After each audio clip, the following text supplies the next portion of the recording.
नमस्कार, आप देख रहे हैं कंट्री कनेक्ट टीवी और आपके साथ मैं हूं आर्य अवस्थी। वक्फ संशोधन बिल लोकसभा से पास हो गया, राज्यसभा से भी पास हो गया और राष्ट्रपति की मंजूरी मिलने के बाद एक कानून बन गया और देश में लागू भी हो गया।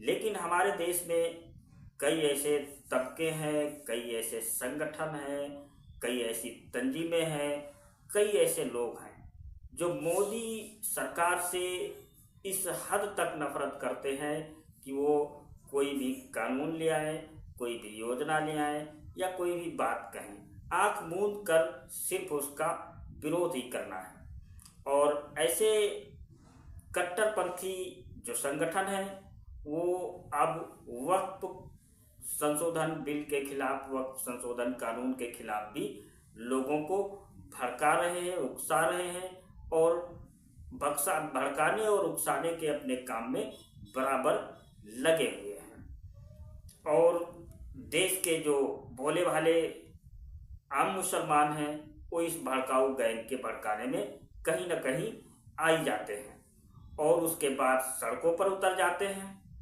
ठीक उसी तरीके से जैसे कि ये तस्वीरें हम आपको दिखा रहे हैं, ये पश्चिम बंगाल की तस्वीरें हैं जो इस वक्त आप स्क्रीन पर देख पा रहे हैं। और उन तस्वीरों में साफ देख सकते हैं कि किस तरीके से सड़कों पर उतरकर मुस्लिम समुदाय वक्फ कानून का विरोध कर रहा है और इसको वापस लिए जाने की मांग कर रहा है। ये तस्वीरें अकेले पश्चिम बंगाल से नहीं आई हैं, बल्कि देश के अलग अलग हिस्सों से, देश के अलग अलग कोनों से ऐसी ही तस्वीरें सामने आ रही हैं। कहीं कहीं तो कुछ मौलाना इस कानून के सपोर्ट में भी हैं, लेकिन ज़्यादातर आप मुसलमानों को विरोध में ही देखेंगे। और इसके लिए मौलाना गैंग की ओर से आम मुसलमानों को भड़काया गया है, उकसाया गया है, बरगलाया गया है कि वो अपना काम धाम छोड़कर सड़कों पर उतरकर प्रोटेस्ट करें, विरोध प्रदर्शन करें। हालांकि जब ऐसी तस्वीरें उत्तर प्रदेश से आई तो वहां पर तो बाबा जी की पुलिस ने अच्छे से इलाज कर दिया। ऐसे 300 कट्टरपंथी मुसलमानों को चिन्हित कर लिया गया, बाकायदा उनकी सीसीटीवी फुटेज निकाली गई, पहचान की गई और 2 लाख के मुचलके भरने का आदेश उन 300 मुसलमानों को दे दिया गया। मुजफ्फरनगर की मैं बात कर रहा हूँ। इसके अलावा और जो खबर आई है वो ये है कि मुनव्वर राणा की बेटी से जुड़ी हुई ये खबर है। उसमें भी अब बाबा की सरकार की ओर से, योगी सरकार की ओर से बड़ा एक्शन होता हुआ दिखाई दे रहा है।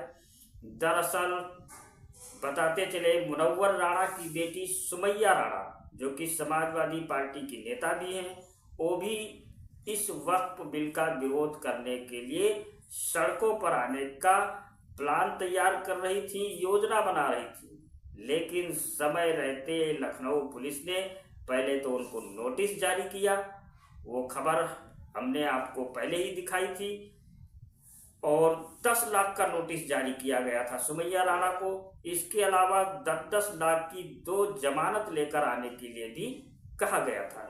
लेकिन इसी बीच योगी सरकार का एक और हंटर चला है सुमैया राणा पर, और ये हंटर दरअसल उनको हाउस अरेस्ट कर लिया गया था, उनको नज़रबंद कर लिया गया था। हालांकि कुछ पीरियड के बाद ऐसा किया गया था, लेकिन आशंका थी पुलिस को कि सुमैया सड़कों पर उतरकर आम मुसलमानों को भड़का सकती हैं, बरगला सकती हैं, उकसा सकती हैं, और कहीं न कहीं इन सारी चीज़ों में कुछ न कुछ अप्रिय घटना होने का भी भय बना रहता है। इसलिए मौके की नज़ाकत को भांपते हुए, समझते हुए लखनऊ पुलिस ने पहले उनको नोटिस भेजा, जिसको सुमैया ने रिसीव नहीं किया।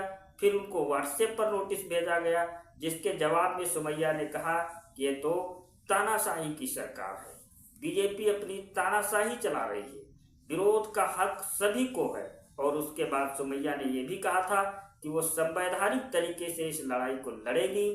बता दें, मुनव्वर राणा की बेटी सुमैया इस वक्त जबरदस्त विवादों में घिरी हुई हैं, क्योंकि वो साइलेंटली विरोध करती हुई नजर नहीं आ रही हैं, बल्कि उनकी बात सुनने के बाद तमाम ऐसे मुस्लिम समुदाय के लोग हैं, आम मुसलमान हैं, जो सड़कों पर उतरकर विरोध प्रदर्शन करने की प्लानिंग कर रहे थे, जिसको कहीं न कहीं सरकार ने, या फिर कह लीजिए योगी आदित्यनाथ के आदेश पर पुलिस प्रशासन ने समय रहते रोक लिया।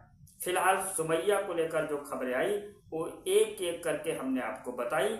अब आपको सुन लेना चाहिए कि इस वक्फ कानून के आने के बाद योगी आदित्यनाथ ने कैसे नरेंद्र मोदी का शुक्रिया किया, धन्यवाद दिया। इसके अलावा इस खबर पर आप क्या राय रखते हैं? आप अपनी राय हमें कमेंट के माध्यम से जरूर बताएं। आज यहाँ पर इसीलिए निषाद राज की इस परंपरा के प्रति कृतज्ञता ज्ञापित करने के लिए प्रयागराज को फिर से 580 करोड़ रुपए की परियोजनाओं की सौगात हम आपको देने के लिए आए हैं। 580 करोड़ रुपए की। हमारा प्रयागराज अब सामान्य रूप से इलाहाबाद नहीं रहा, अब ये प्रयागराज हो गया है। प्रयाग का मतलब मिलन स्थल और प्रयागराज का मतलब महामिलन स्थल। महामिलन स्थल, मां गंगा भी मिलती है, यमुना भी मिलती है, मां सरस्वती भी मिलती है, उनका मिलन तो है ही। यहां पर भगवान राम और निषाद राज का भी मिलन हुआ था।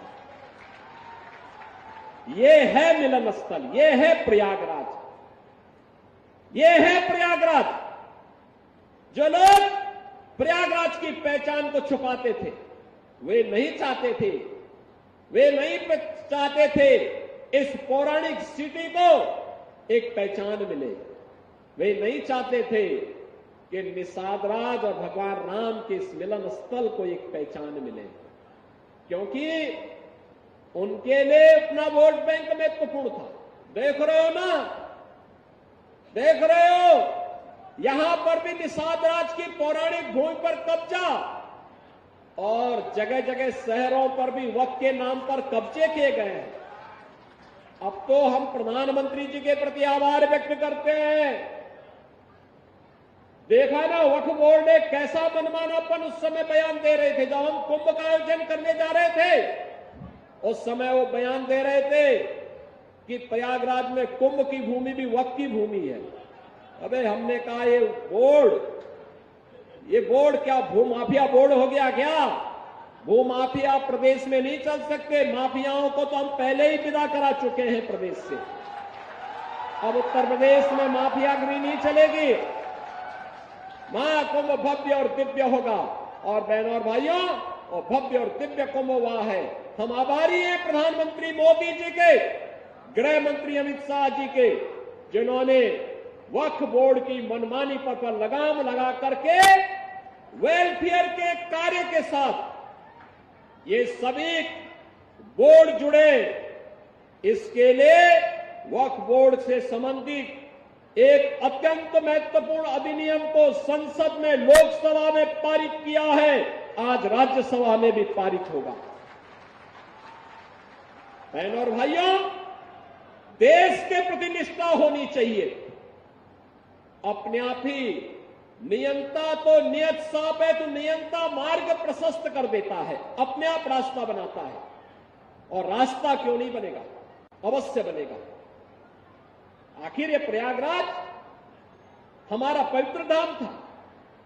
देश और दुनिया से आने वाला कोटि कोटि श्रद्धालु यहां पर आकर के श्रद्धा से सिर नवाता था। लेकिन प्रयागराज की भूमि पर यहां के माफिया कब्जा करते जा रहे थे, यहां के अस्तित्व के साथ खिलवाड़ कर रहे थे, यहां के नागरिकों के जीवन के साथ खिलवाड़ कर रहे थे।